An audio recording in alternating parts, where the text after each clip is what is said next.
kasih untuk semuanya bisa ikuti acara webinar ini. Namanya saya Leonardo dan saya mantan pemain sepak bola profesional. Pernah main di Liga Premier Argentina dan pernah main di Liga Premier Indonesia juga. Mantan pemain sepak bola Semen dan PSPS Pekanbaru juga. Dan beberapa tahun yang lalu saya dapat lisensi A dari Argentina sebagai pelatih kepala. Sesudah saya belajar 3 tahun di Argentina, dapat sertifikat A dari Association Sepak Bola Argentina. Jadi, saya beberapa tahun lalu juga kerja sama anak-anak kecil, sama orang-orang muda dan pemain profesional juga di Liga Premier Argentina. Jadi setelah kira-kira 10 tahun saya mulai kerja di dalam dunia bisnis, di dalam dunia olahraga juga sebagai coach ontological. Jadi saya biasanya latihan orang yang mau sertifikat atau mau jadi ontological coach. Sekarang juga saya seorang direktur akademik dari Sekolah Coaching Eropa. Dan dengan kawan saya Hernan, sekarang kita adalah di dalam proyek mau bawa alat-alat dari ontological coaching ke Indonesia. Jadi untuk sementara ini saya berharap kalian bisa enjoy dan ikuti webinar ini. Terima kasih banyak. Beberapa kesempatan ada untuk kerja di dalam pemimpin diri atau pemimpin personal atau interpersonal kan. Jadi kita bicara tentang koneksi antara pikiran, emosi, tindakan, dan hasil. Hasil yang tidak diinginkan menghasilkan emosi yang berbeda para kita masing-masing. Ya kan? Yang bicara, yang katakan sebelumnya. Ada kejadian sama untuk semua, tetapi emosinya yang muncul itu masing-masing. Makanya kadang-kadang kalau kita bicara sama orang bilang, kenapa kamu marah? Kamu nggak bisa marah karena itu. Memang dia bisa marah. Memang dia marah sekarang. Tapi mungkin saja nggak marah kalau terjadi itu kan. Karena saya beda. Dan mengkondisikan saya beda daripada lain-lain. Emosi tersebut mempengaruhi pengambilan keputusan kita dan tindakan kita yang kita lakukan, mendampak hasil kita. Jadi, sebelum hasil ada beberapa hal, kita harus perhatian dulu kan. Jika emosi pengaruh keputusan, tindakan, dan hasil kita, jadi emosi dan kecenderungan emosional, tendensi kita emosional, adalah salah satu hal paling penting yang perlu diperhatikan. Itu tendensi emosional pribadi dan tendensi emosional dari tim. Kalau ada situasi-situasi atau kejadian, saya bisa lihat apa yang tendensi emosional, kecenderungan emosional pribadi dari pemain masing-masing, dari tim, dan bisa kerja di dalam manajemen emosi. Masing-masing dengan pemain-pemain dan juga dengan tim. Kan? Jadi dalam pengertian ini kita dapat mengatakan bahwa salah satu pengaruh kondisi terbesar tindakan manusia. Pengaruh kondisi terbesar tindakan manusia adalah emosi. Dan adalah emosi masing-masing. Kalau jika kita tidak nyadar apa yang bahas sebelumnya, kemampuan kita untuk mengubah kepemimpinan kita menuju gaya yang lebih efektif akan sangat terbatas. Jika tidak menyadar hal sebelumnya, tindakan kita akan dibatasi oleh pengaruh kondisi kita. Dan dengannya, cara persepsi dan interpretasi realitas. Dengan ontological coaching, kita belajar bahwa pikiran kita mengganggu dan menggarui emosi kita, pada dasarnya menentukan cara kita merasakan. Yaitu cara yang kita rasakan dalam setiap situasi pengaruh keputusan dan tindakan kita. Dan oleh karena itu, kinerja kita. Artinya, interpretasi dan pemikiran kita tentang apa yang terjadi memengaruhi kinerja kita. Jelas sekali bahwa kita tidak menghadapi situasi dengan cara yang sama jika kita berada dalam satu emosi. Daripada jika kita berada di emosi yang berbeda, kita tidak memperlakukan orang dengan cara yang sama. Itu beda kan? Jika kita marah kepada mereka atau kepada orang lain, atau jika senang dengan apa yang mereka lakukan. Berarti bahwa fakta atau kejadian yang sama itu aktifkan emosi yang berbeda di kita masing-masing, yang mengkondisikan cara kita melihat dan memahami dunia. Mengkondisikan kita yang terbesar, tindakan-tindakan kita itu adalah emosi. Kalau kita nggak refleksi diri atau perhatian bagaimana tendensi emosional kita dan tendensi emosional tim, nggak ada kesempatan untuk kerja di emosi kan. Misalnya, itu biasa kan di dalam pertandingan. Saya tidak akan bicara dengan cara yang sama dengan wasit jika saya berpikir bahwa penalti yang wasit sanksi itu penalti sanksi tidak adil dan itu membuat saya marah. Apalagi jika saya juga dikondisikan oleh pemikiran bahwa wasit itu selalu mempersulit pertandingan.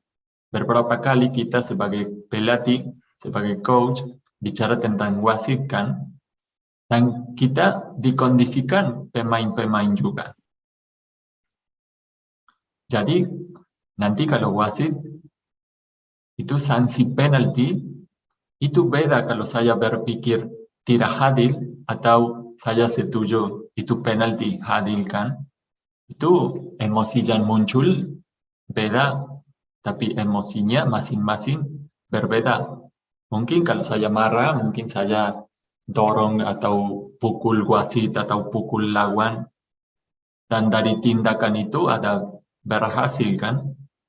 Kalau saya pikir, oke, sudah disanksi, nggak bisa diganti, saya lebih tenang, mungkin tindakan yang saya akan lakukan berbeda daripada pukul wasit atau lawan atau siapapun kan.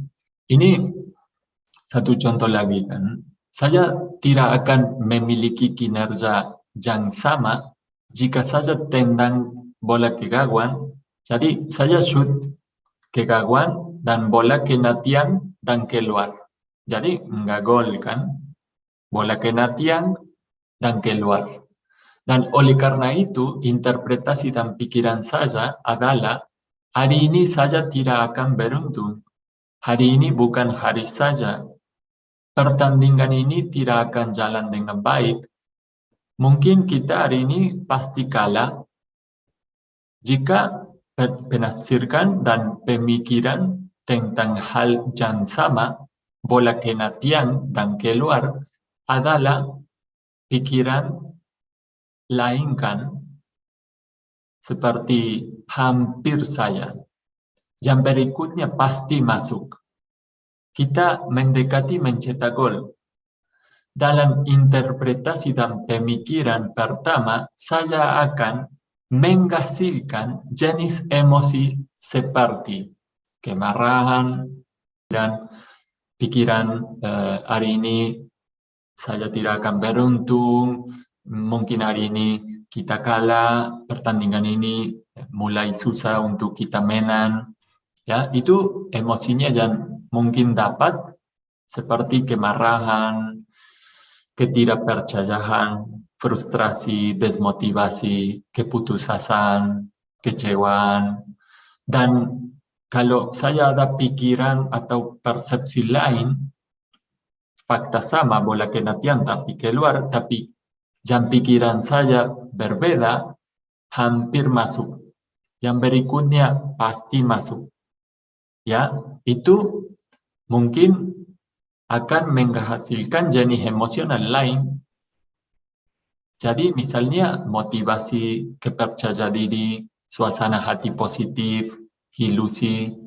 Jadi setiap emosi membantu saya cenderung bertindak dengan cara yang berbeda untuk menghadapi apa yang terjadi dan apa yang saya pikir akan terjadi. Oke, Hernan, dari sini ikut kamu. Makasih. Oke, Leo. Terima kasih. Usulan dari kami. Jadi, kami menawarkan kemungkinan untuk menggabungkan kompetensi baru, keterampilan baru, dan alat-alat yang memungkinkan Anda menjadi pemimpin terbaik untuk melakukan tugas Anda di bidang olahraga atau di bidang apapun seperti bisnis dan lain-lainnya, dan menjadi pemimpin terbaik untuk tim dan untuk setiap keadaan yang Anda hadapi. Singkatnya, pemimpin terbaik untuk tim, untuk Anda, dan untuk hidup Anda.